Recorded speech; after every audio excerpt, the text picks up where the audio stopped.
Avant de continuer le cours sur les matrices, il faut que l'on définisse deux matrices particulières, la matrice nulle et la matrice identité. Alors la matrice nulle, c'est la matrice M de coefficient MIJ, et elle est simple, tous les coefficients sont nuls.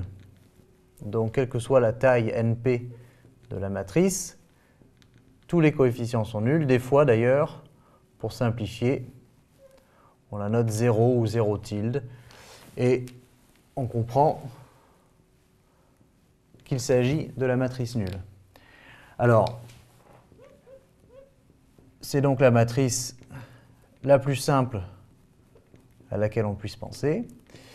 Et c'est la matrice qui est telle que si j'additionne une matrice A avec la matrice M, eh bien, j'obtiens la matrice A puisque tous les coefficients de grand M sont nuls.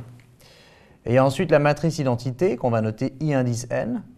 Alors celle-ci, avec des coefficients A, I, J, et qui vérifie deux propriétés.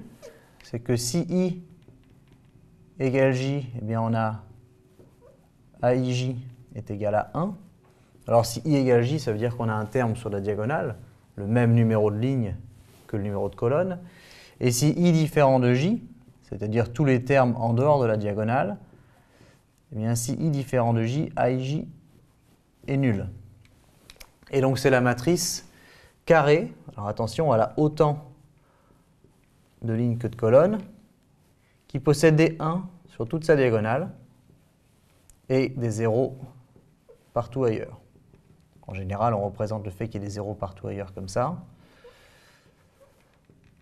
Et comme ça met un peu de temps à dessiner cette affaire, en tout cas dans le cas n par n, eh bien on l'appelle simplement IN.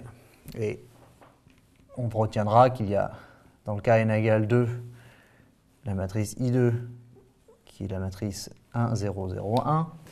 Et dans le cas n égale 3, qui sont les deux cas les plus courants, on va avoir 1, 0, 0, 0, 1, 0 et 0, 0, 1. Et on reviendra sur la matrice I lorsqu'on parlera du produit de matrices et de l'inversibilité de matrices. Mais il fallait qu'on définisse ces deux matrices avant de continuer le cours. Donc IN, c'est la matrice identité, alors d'ordre n, ici, alors d'ordre 2 quand n égale 2, et d'ordre 3 quand n égale 3.